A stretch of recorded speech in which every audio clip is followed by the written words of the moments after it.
Doctor Dayanidhi Mahanti मु doctor Dayanidhi Mahanti Gopabandhu Ayurveda महाविद्यालय internship भाव काम करुच्ची। आज जो आप फेयरवेल उत्सव करा तो क्या फेयरवेल करा आज अतिथि कौ मान सब थे? आज आमर जस्ट सीनियर जो मैंने एवं इंटर्नशिप पास आउट हेले से फेयरवेल सेरेमनी ऑर्गेनाइज होता। आज अतिथि भाव आमर अध्यक्ष महोदय professor doctor Arun Kumar Das sir उपस्थित थे मुख्य अतिथि भाव। ता सहित आम union adviser professor doctor Ranjan Kumar कास्त सर आउ बाकी सदस्य मैंने समस्त उपस्थित थे। आज जो फेयरवेल उत्सव तो आपण मन कला तो यहाँ गोटे दुखर विषय जे आप जो भाई भौणी मान सहित चलते से फेयरवेल नहीं गले तो आगू निहाती यहाँ आम मान सतरे गोटे दुखर विषय जे आम भाई मैंने आम छाड़ी जाऊँ कि सहित गोटे खुशीर विषय गोटे लुचिकी अच्छी जोटा यहाँ से जीवन गोटे नुआ आरंभ है जे से जीवन में नुआ आगू पाद बढ़ेले गोटे डॉक्टर भाव निजे परिचय पाइले रेजिस्ट्रेशन कले सेठी तो गोटे सर्टिफिकेट भी मिल एबे से गोटे डॉक्टर भाव कार्यरत करें कौटी भी। जो भाई मैंने गले तो अनुभूति किभली प्रकाश कले? भाई मैंने आज बहुत इमोशनल थे ये सिचुएशन ने कहीं से अटैचमेंट आम मानू जहाँ भी तो अधिक थी ना टीचर मान सहित कहीं आम मानू से गोटे वर्ष आगु आसी तो आमठू एक्सपीरियंस से अधिक से जावा आगु भी से एक्सप्रेशन आ से जो वे आम सहित आज इंटराक्ट कले शायद आम के भूली पारूँ।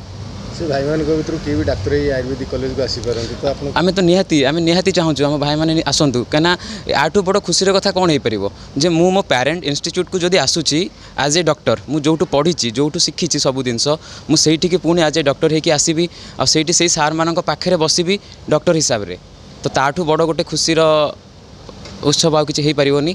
मु आशा करुँची मो भाई मैंने मैक्सिमम भाई मैंने आसतु जिते सारा पोस्ट खाली रु तो चाहिए मोर ही सीनियर मैंने आसतु ताकि आम पुणी मिसिकी आम कॉलेज को आहरी आगू बढ़ी पारूँ जमी से बहुत अवदान रखी कॉलेज जो रास्तार आमको नहीं जाइए आम भी से रास्तार जाऊँ आ निश्चित रूप से चाहबू से आसतु आमर जो जूनियर मैंने अच्छा भी से गाइड करूँ कहीं आम हो किसी वर्ष आउ गोटे वर्ष पर आम भी पढ़ेबू किंतु आम चाहबू निश्चित रूप भाई मैंने आसतु पिला गाइड करूँ आर उज्जवल भविष्य मु भगवान पाखे निश्चित रूप कामना करी। फेयरवेल उत्सव जो श्रेय माने आपनकर सफलता है तो श्रेय आपन क्या देबे?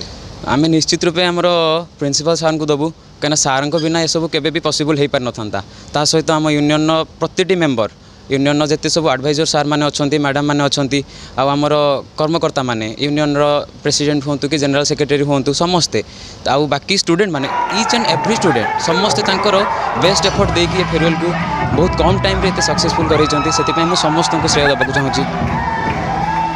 Thank you. मैं इस कॉलेज का जनरल सेक्रेटरी हूँ। मेरा नाम है डॉक्टर नितेश कुमार। जो फेयरवेल उत्सव हुआ तो इसके बारे में थोड़ा बताइए।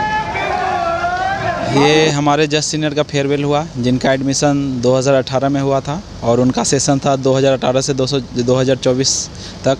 ये हमारे जस्ट सीनियर थे, हमारे सीनियर जिसके साथ हम लोग सबसे ज़्यादा इंटरेक्ट किए थे, सबसे ज़्यादा चीज़ उनसे सीखे थे, उन्हीं से सारे चीज़ शेयर करते थे, क्या सही है क्या गलत है, वही सबसे ज़्यादा डांटते थे, वही सबसे ज़्यादा बचाते थे।